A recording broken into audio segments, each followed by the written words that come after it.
Solo. We still got a Lance Anoa'i somewhere around there, and we have some other ones. But the rumor card always stirs around this time, especially when that last name is brought up about a man who's been dominating the indies. Will WWE have the cojones to sign Zilla Fatu? This is what we're eventually getting to down the line somewhere around, because that's a guy you can't keep off of a professional roster for too long. You know, I think out of loyalty, he would want to sign with the WWE to be with his family. But if Tony Khan comes in knocking with a couple million in that check, that's a hard offer to turn down. So I would like to see that evolve somewhere down the line into it. But I think what we're getting right now is going to carry us through the summer. It's going to be wrestling, cinema. It's going to be gold. It's going to make money hand over fist for people who want to consume the product, such as ourselves, and witness a great storyline. Some of the best storylines on TV were just a few years ago when the Bloodline was running the shop. When those guys are on TV, the ratings go up. The merchandise sales climb. Then if you add and factor in the new elements of the Dan Housens and the younger crop of wrestlers that are eating up the TV time in such a good way, hey, once again, I got to tip my hat to WWE for what they're attempting to do. So that was going to be that is a good transition to the next part of the segment I wanted to get to, which was this entire leak that has come out from a TKO leader talking to an Alabama reporter, I suppose, has been making its way around the internet. Oh, yeah. I'm trying to put my words together carefully here because it's kind of a weird story, and I'm not sure exactly how legit it is. But during WrestleMania weekend, somebody who is very high up on the TKO spectrum apparently had an interview with a reporter in Alabama where he claimed that TKO runs essentially all creative for WWE. They make the storylines. They were the ones that demanded the higher celebrity or the more celebrities in WrestleMania. I mean, they're the ones that are essentially driving everything.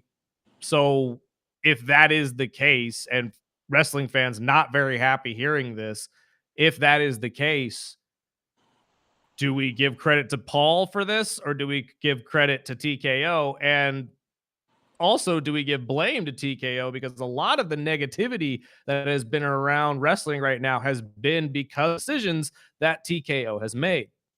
I think it's obvious that which direction should we really be thinking about it in this way, and is what I'm putting out there. I think honestly, Chris, we can blame TKO for all the obvious crap that we can tell corporate like slough has been just thrown upon WWE and fitting into certain storyline aspects. The Pat McAfee, the celebrity involvement, the litany of sponsors that are just bombarding the mat, and turnbuckle, and punches brought to you by Credit One, and kicks brought to you by Colgate. You know what I mean? It's everywhere. We can blame them for certain decisions, but we also have to give a nod of respect to Triple H for putting up and enduring and still pushing through with a product that is still somewhat deliverable and watchable. It may not be his exact vision, so to speak, but you know, when the crap falls south, they're gonna blame him. When it rolls uphill, they're gonna take credit for it. Right. You know, that's kind of my point with it, though. That's kind of the point with it, though, is that we, especially on this show, have talked about a lot of negative things that people have been saying about Paul Levesque specifically in the creative. I mean, one of the sound bites I'm going to play here for you in a moment is Road Dogg, who we've talked about leaving the company and leaving creative for things that are happening that he hasn't exactly been okay with. I mean, do you think eventually we're going to see some sort of revolt from some of these more traditionalists within the wrestling community that are sick of these moves by TKO, that are sick of the money grabs that are happening because it's making their product look bad? Well, yes, eventually, of course, if anything in nature, you know, if something happens or rubs you the wrong way a little too much, there's going to be some resistance, some friction. But what I think happened, honestly, and I love Road Dogg, Jesse James, love his character, everything that he contributed to the business, but shows like Unreal really exposed the process and how out of touch certain creatives are when it comes to further developing a storyline in today's modern age. Now, you factor in corporate interference, influence, and suggestion, and just outright I'm telling you what to do, along with that creative process, and they're expecting some type of semblance to whatever the product was when they bought it, which was smoking red hot. You're going to find yourself at an impasse.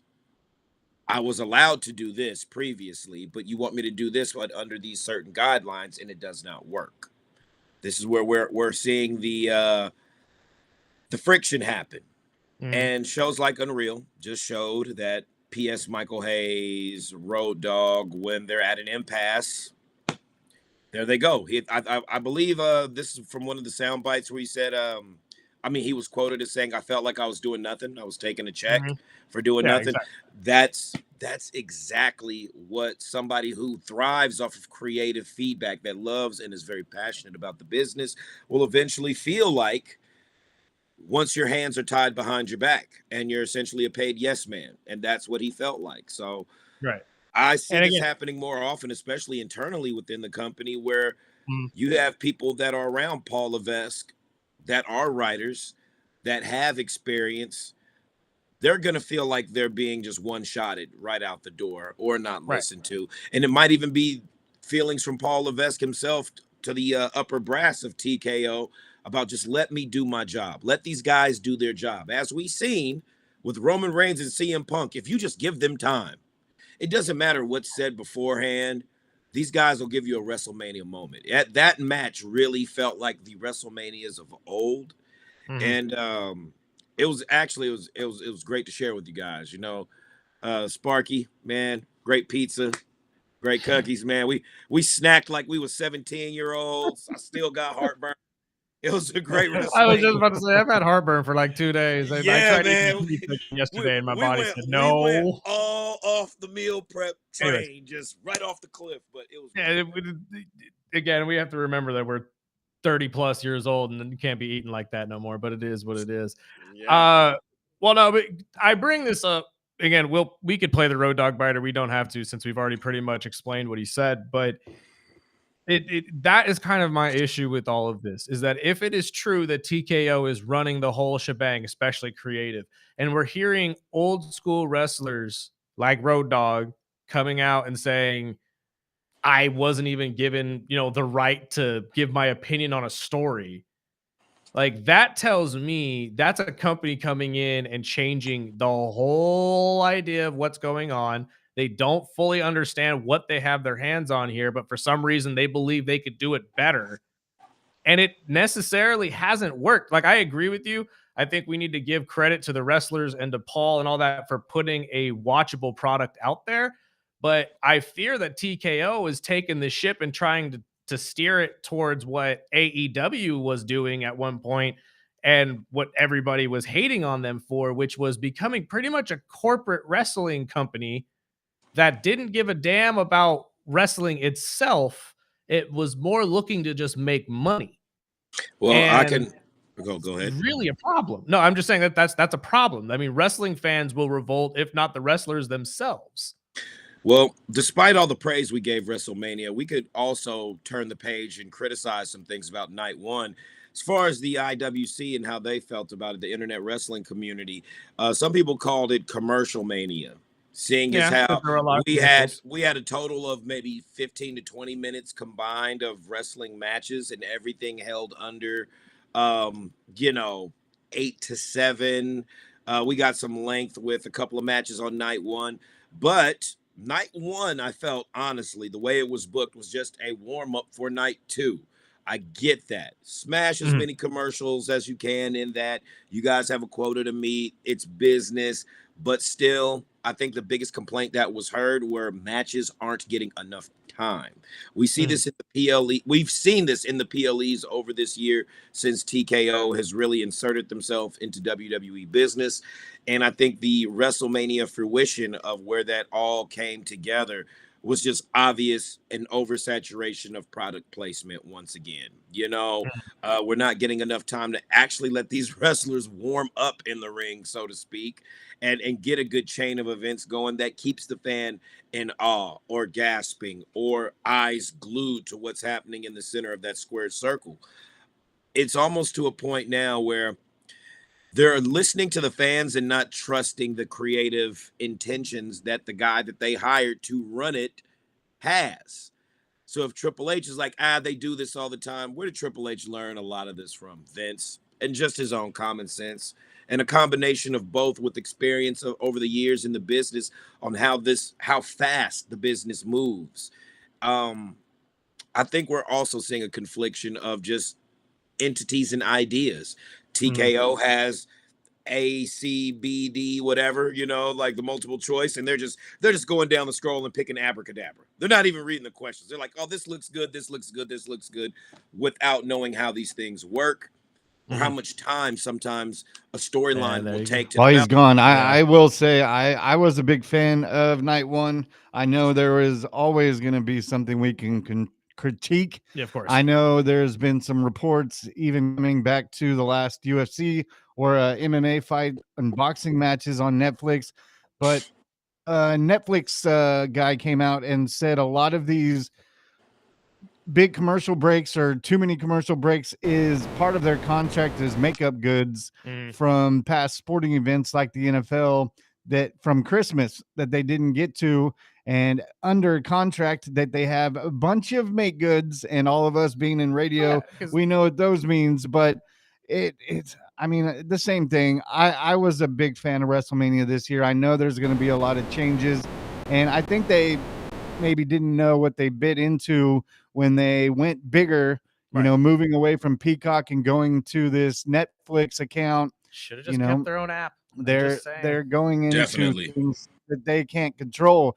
But going back to Raw last night, because there was two things that we haven't touched that really hit me. I know I can hear Burdick and KG. I was telling my wife last night, I can hear KG and Burdick screaming from here because seeing all these AEW, it only take a year of all these guys that you've been saying, oh, they're going to come. Well, they are here. And Raw had a ton of new wrestlers, but a part of that coming in with some new, fresh, faces. What was up with this, the Rhea Ripley tear fest when she was walking away as she's going to SmackDown? And two, seeing the Street Profits with Seth is going to be the baddest thing that happens this year. I'm just going to throw it out there. That is going to be a great push for them too. Definitely. But I agree. I mean, it's fun to see these new kids coming up. Ethan Page has been one that I've been waiting for forever. And who better to throw him up against first than Javon Evans, who has been a rival of his for quite some time. And you're going to see a lot of these younger guys from NXT making that leap here because it is post WrestleMania. You get a Joe Henry concert next week. Yeah, you do. And honestly, I think that's going to be the lightest you're going to get because, and I'm telling you right now, I know you're not sold on Joe yet. Wait until you get these concerts full time. I'm telling you, they are. Do we get Booker T to sing Joe Hendry's song with them? No, unfortunately not. Your hands on side to side. Hey, if we're not getting Uncle Book to do that, if we're not getting Uncle Book to do Tricks walk out, then we're not getting Uncle Book to do we got to keep it fair. We can't show favoritism. No, we cannot. And Uncle Book loves all of his children. I'm just going to say that right now. But I'm excited to see what these new guys have and the fresh faces and rivalries and feuds that we're finally going to be getting. I mean, I saw it during the Andre the Giant Battle Royal. You saw a lot of these young guys going after some of the not so young, but recently called up. Shiloh Hill going up against Ilya Dragunov is fun. And the thought of that match actually in the future is very exciting to me. But that's the entire point of post-Mania is you get all of these new faces, the fresh faces, and the young kids get the call up, and then we start a whole new season this year going back towards another WrestleMania 43, which now apparently will not be in Riyadh. It'll most likely be going to New Orleans if they have anything to say about it. But that's just my thought. Hopefully. But KG, your thoughts on the call-ups? I think it's refreshing to see that we kind of seen this coming, and they weren't just cherry picked, or NXT it wasn't gutted, so to speak. Yes. Usually they just go in there, take what they want, leave NXT in shambles, and they have to rebuild every year, which makes a great course of competitor. But when you think about how they've let some of these guys and girls curate in NXT, develop, do on the road shows, get their road reps in, seeing what works in front of a crowd, a live crowd, and what doesn't. I think, honestly, I think this might be the best crop, the last 2 call-ups that WWE has done from NXT. When you look at who's on the current roster right now from last year and this year, it's only a matter of time that I think we see the Chelsea Green, Ethan Page faction that was dominating. I think it's only a matter of time before we see this Sol Ruka Zarya feud spill over into the main roster, which we kind of got a hint of last night, seeing as how they have a last woman standing match tonight on NXT. This will officially coordinate her call up, and seeing as how she had a chance to go one-on-one with Liv Morgan last night and hit a soul snatcher. Hey, I think the women's division replenishment and re-roster, fulfillment is A1 right now. NXT has got some of the best female wrestlers on planet Earth, and all you got to do is watch the product and tell me if I'm lying. You're going to agree with me and say, you're right, KG. I should never question your wrestling knowledge ever again with you, Chris, and Sparky. But, we still have people out there that turn in the wrong lane, so we can't help everybody. You know what I mean? So, but just take my advice on that one, folks. Nonetheless, I think we're going to be in good shape for Backlash, seeing as how we've got just to move along forward. We've got this feud that we've been trying to build to between Cody Rhodes and CM Punk for at least 2 years now.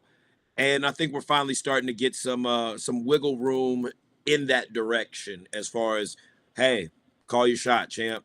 Cody Rhodes out there with a disgustingly, oozingly, still fresh black eye from Randy Orton, almost kicking it out of his skull. From a punch. I saw the replay where he accidentally hit him in his and he cut friggin' eye. But no, now that we got, guys like Soul and we got Ethan and we got, the Ricky Saints will be coming very soon. Oh yeah, coming by next week. But what about SmackDown? We thinking we're going to get 3 or 4 of these guys too over in SmackDown this week? I could see almost it definitely. Wouldn't surprise me if you get a little bit of a Tony D nod, but he probably won't get the call up yet because he is the champion. I honestly wouldn't be surprised if Joe Hendry ends up on SmackDown. It just seems like that's the show that fits him a little bit more, whether it's the color scheme or whatever you want to call it. But I think you see at least 2. I'm trying to maybe JC Jane gets a call up finally because she's been needing one. I'm trying to think of another male superstar that probably get the call up outside of Ricky. Let's just remember that Tony D was one of the last guys, if not the last guy, to beat Obafemi. Yeah. So we've got to keep this in mind for when they run those guys into each other. The callback to their feud, which was phenomenal in NXT. This is an exciting time to be a wrestling fan. Which it looks like if everything goes right and it's a Cody and CM Punk, which would move CM Punk over to SmackDown. And let Oba. It's going to be fun with the shuffle. But I brought up the Rhea thing because is that how we're going to see some type of Rhea with Paige or some type of tie-in? Because now that they've officially broken up them and Io, which I was happy about because now Io can do her thing with Asuka. Yeah, she's not a sidekick to anybody. Yeah, I was thinking the same thing. But I don't know. This Paige and Rhea thing is going to happen eventually. I don't know if they want to throw it out there right. Although it would be fun, if I'm being honest, to have her first match be against Rhea, and we finally get to see the clashing of the 2 Titans because they both are fantastic.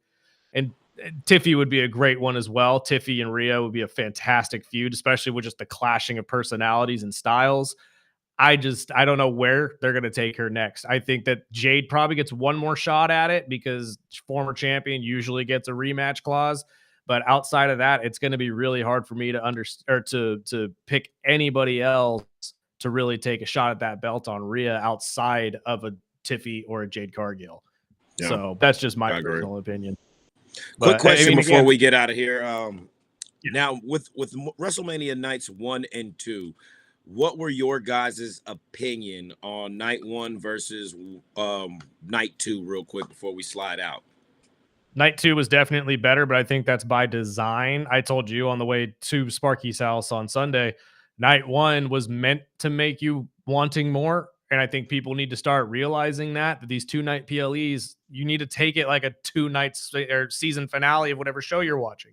You're watching part 1. At the end of part 1, you're usually pretty pissed off because it's a cliffhanger. It's supposed to be. So you come back the next day and you watch the rest of it. If it was so satisfying after day 1, most people wouldn't come back for day 2. So you need to have that, in my opinion. Very much. Yeah, so. I agree. I think it's the same thing. It's like why they didn't announce the matches and the nights, because I mean everybody knows if you're going to buy your WrestleMania tickets, night 2 is going to be the bigger night. Exactly. But I also think they might have overbooked, which so many people, maybe it's a thing that you're in Vegas, but I did see a lot of people complaining about the rush matches, and then the more answers I got was more of the comedy show, the Hall of Fame show the night before, and just rushing through things because they have booked and scheduled so many things.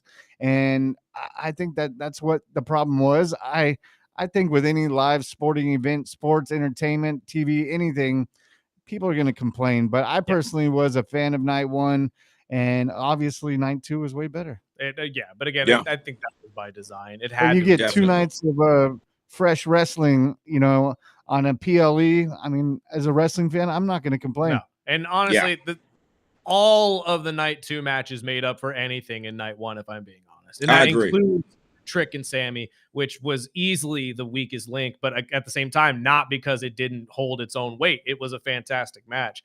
But yeah, night 2 was much better than night 1. That is definitely. Sure.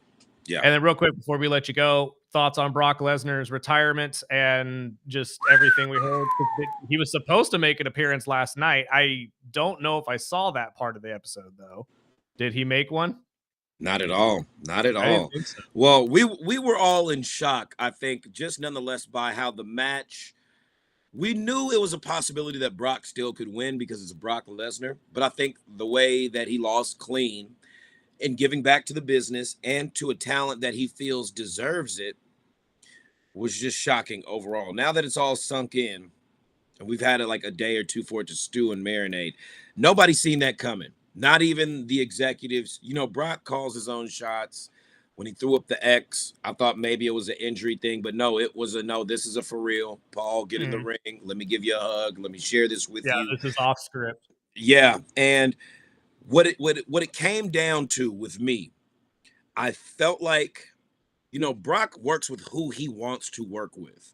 And if this isn't an angle for later on to bring him back for retirement, to lose to Gunther, then he really felt like Oba would have appreciated and benefited from this match more than Gunther would have. Gunther, who's been given the last 3 greats, Goldberg, AJ Styles, John Cena, and has had his momentum wasted, dipped, paused, whatever, changed with Seth Rollins. As much as we respect Gunther as wrestling fans, he might be a hard sell. He might be something that gives the company a little difficulty to push merchandise-wise, and they're all about the generation of 2nd and 3rd and 4th income off of something that's based from their product. Seeing as how the benefits of Oba being this new guy outweigh Gunther retiring this legend.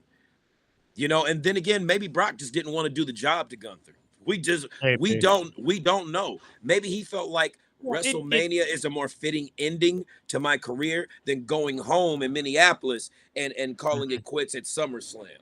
We don't know. Nonetheless, Paul Heyman probably knows, but until he gives us that interview, I don't think Paul knows. I don't think he probably doesn't. I don't think Paul knew at all. His reaction to the whole situation just made it feel very genuine. I don't think he knew he was going to retire. But at the same time, I think that you hit it right on the head. I think Brock knew while looking at everybody during the Royal Rumble that there was one man that not only physically could match up with him, but just it made sense with the business. I don't think Gunther retiring Brock Lesnar would have made sense for the business. He is a formidable opponent, but at the same time, when you look at Brock Lesnar, you need a beast. You need somebody that's on a completely different level than Gunther, who again is really just a tall, muscular or strong version of Dolph Lundgren, which to a point, I mean, that works for most people.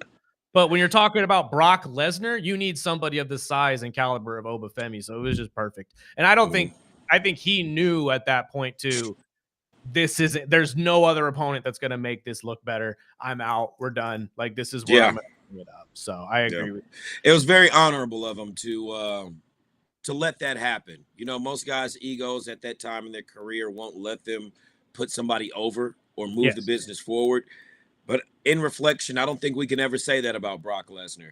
And you can make all the internet jokes about all black champions and whatnot, but this was very special to the wrestling community, no matter what culture your background is from. Yeah. You know, this is something that you can honestly see that this man is given a job and told what to do. He doesn't necessarily pick who he's going to beat, but having a say-so in who he's going to put over just shows that the type of athletic ability and mental awareness and just characterization of what he gave back to us just in that moment means more than a lot of what previous wrestlers have done on their way out. Yeah. And I think that salute of respect to Brock Lesnar, as we see in the future what it's like without him there, how much we appreciated him there. Yeah. I agree. And honestly, without him, it's going to be kind of weird. I'm not going to lie, but it's going to be weird without AJ, John, and all these other legends too, that are all retiring in this year. So it's going to be a little bit. You got me in my feels too early this morning, brother, dude. We said this on Sunday. It's like our entire childhood retiring in 1 year, which is honestly how it should be. But in all reality, it just feels wrong. Like, I think this might be the biggest exiting class. Easily. Of professional wrestlers. Easily. Ever. Within the year, Goldberg, John Cena, AJ Styles, and Brock Lesnar. And God knows how long Rey Mysterio and Randy Orton have left too. But we do not have nearly enough time to get into that. We have we gave you a little bit of extra just because obviously we're having some technical difficulties. But my friend, we appreciate your time as always, and we will talk to you next week. Always. You guys in the comments, sound off. If you got any questions for us in the future, you already know, early bird special. Absolutely. And just to let you guys know too, if you guys were curious who won our sheets for the WrestleMania, Chris Flail killed all of us. It wasn't even close. So we'll get into that when he comes in on Friday. My friend, thank you for your time. We got to take a break. We're going to get into some other stories on the other side from the NBA and the NFL. This is the Early Bird Special right here on KGEO Sports Talk.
Welcome back.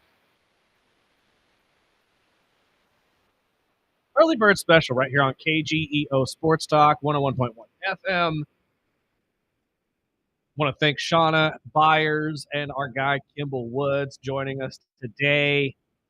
Congratulations to Shawna on her retirement. Once again, go out to Two Goats and a Goose before the end of the week if you are a fan, because after this week, you can't get it anymore. She's closing the doors. You cannot get in Two Goats and a Goose after Saturday. And actually, you can't even order food on Saturday. All you can do is just go in there, say goodbye, and listen to music. That's all she's going to be doing for you, because she's going to be enjoying her retirement as she should, and adopting every dog on the planet. Right. Go get a Hudson. Go get a Homeboy. God, whatever. Is that a Hudson burger? I really am. It was so good with the egg on top of it. Oh, I was actually on one of her Guy Fieri shows. Yes, it was. Tacos. Absolutely. But we talked about, the NBA. We talked about the Billy Donovan stepping away from the Chicago Bulls. And then they did announce that Mike Tomlin, as expected, has signed a deal to be an announcer on Sunday Night Football in America. Of course. And which is, didn't Dungy is now stepping away? Yeah. So maybe that's a perfect fit. Absolutely. And they need a long-term veteran coach to kind of fit into that panel of minds that they usually have before your Sunday Night Football. But again, this is just a seamless transition for guys like him. I think Sean McVay is on his way as well. You heard his answers at the NFL meetings to all the media. I mean, he was going out of his way to comment on stuff that had nothing to do with the Rams. This guy is, both of them, really, Mike Tomlin and him, are going to be fantastic commentators when they're done. They really are. And it's just going to continue a successful career for them in the world of football. Well, I'm excited to see it. I bring up football because we're only a couple days away from the NFL draft. And of course, there's going to be some talk here and there. We've talked about, all the NFL insiders trying to mix up so we don't think Fernando is going to be the number one pick. We all know it's going to be Fernando, the number one pick. Yes. We've heard some stuff out of Justin Jefferson talking about, JJ's on the hot seat. And again, I don't know if necessarily Justin's taking shots at JJ, but it kind of felt that way. Let's play Justin real quick. This is what Justin Jefferson had to say yesterday at a presser. They were talking about JJ McCarthy and his development at the quarterback position, especially now with Kyler Murray in the same room. And is JJ feeling the pressure? And this is what the other JJ, Justin Jefferson, had to say about his quarterback, or potentially soon to be backup quarterback. For somebody to enter that room with that type of ability, that type of talent, he's got to step it up a little bit. So it's good for him to, feel that type of pressure and to really, lock in a little bit and say it's either now or, I'm going to take that backseat again. So it's all a competitive mindset when it comes to these type of things. So it's all about who's ready for that moment and who's ready to step up and take that initiative. I think at this point, Justin just wants one of these quarterbacks to be legit so they can get back to some winning ways over there in Minnesota and potentially make a run themselves, as they've seen teams like the Bears and the Lions make.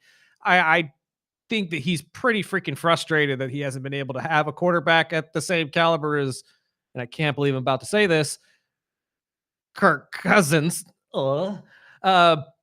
But he is just frustrated, and he makes a very good point. With a guy like Kyler Murray in that quarterback room now, JJ is going to have to find a new level, especially in these games. I don't know if he's going to have that level, though. I don't think he's got it. I'm not sure if he has it either. I mean, this is now, again, his first year, you could chalk up to injuries, granted. But the second year, I mean, there was speculation that they were benching him with injuries that weren't actually injuries. They were just more looking to give him more time to learn. And showing face. I don't know if JJ's really got what it takes to be a starting quarterback. And I argue this. We talk a lot about teams that are going to be taking quarterbacks in the draft. Pittsburgh, the Jets. I mean, again, Fernando Mendoza going number 1 overall, more than likely to the Las Vegas Raiders. Why has no one really brought up the conversation that the Vikings could potentially be finding some sort of backup plan this year? And again, I know that they're probably thinking more next season, along with Atlanta and a lot of these other teams, because next year's drafting quarterbacks, Miami, ridiculously talented. But why are we not considering Minnesota as one of those teams that maybe jumps up for a Ty Simpson or, maybe takes a shot at a Garrett Nussmeier, somebody who has talent, but in this draft class probably is going to find a home as a backup. Arizona would be a great idea as well. I think that we need to start thinking about that we could potentially be seeing the Vikings not turn to JJ nor to a Kyler. Because again, I don't have a lot of faith that Kyler's going to be the same quarterback we saw in Arizona a couple years ago. You want to talk about a fall from grace. This kid at one point was an MVP caliber quarterback, now is searching for a job. And it's not because a coaching staff turned on him. I don't know exactly what got into Kyler's head, or maybe rather lack thereof, with the lack of preparation. But I mean, there's a possibility here that both of these men don't work out, and Minnesota has to go to a third option of a potential Carson Beck, Garrett Nussmeier, the kid out of Arkansas whose name escapes me right now, Green. He's one that everybody's talking about. I know Gruden is really high on him. So I think there's a possibility here that neither of these men could be the starter for Minnesota at the end of the season. And I don't think really a lot of people are taking that into consideration, if I'm being honest.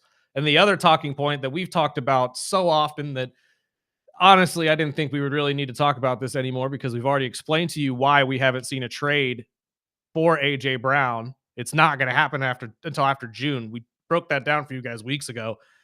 But since everybody's still got the question, why haven't we seen an AJ Brown trade? Since you didn't want to listen to us, here's Adam Schefter explaining exactly the same thing we explained to you a couple weeks ago, yesterday on the Get Up, of why Philadelphia hasn't moved AJ Brown yet. The two sides have not committed to a deal, but they are likely to make that happen post June 1. AJ Brown would like to be traded.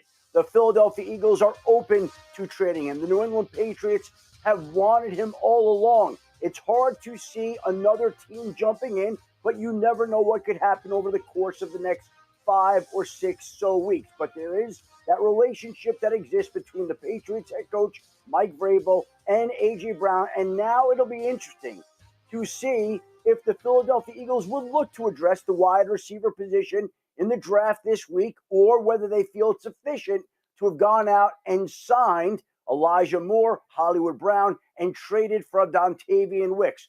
So it's happening after June 1st. I know he didn't really get into it there, but the reasoning for that is due to contract reasons, money allocation, how Philadelphia would be able to offload the entirety of his contract rather than just a portion of it. It's not going to happen until after June 1st. However, Schefter has also come out and said that there's a possibility of a different trade. I won't get into it, nor will I play it, because it's exactly the way I'm going to say it. But Philadelphia could still find their way into the bottom half of this first round of the draft and draft another wide receiver. That 31st pick from New England that everybody was expecting them to get for A.J. Brown might still be on the table, which is the wildest thing to say about this. They will most likely be making moves in the draft to make something happen for a wide receiver to fill that void. And then you will be seeing an A.J. Brown offload, more than likely to the New England Patriots, as we told you guys weeks ago, because of the ongoing relationship between A.J. and Mike Vrabel and the desperate need that the Patriots have had for the last 2 to 3 seasons for a number 1 overall wide receiver. Yeah, it's pretty simple. I would expect, and I am seeing a lot of rumors about heavy trades in this year's draft with 5-6 teams with 2 picks in the first round.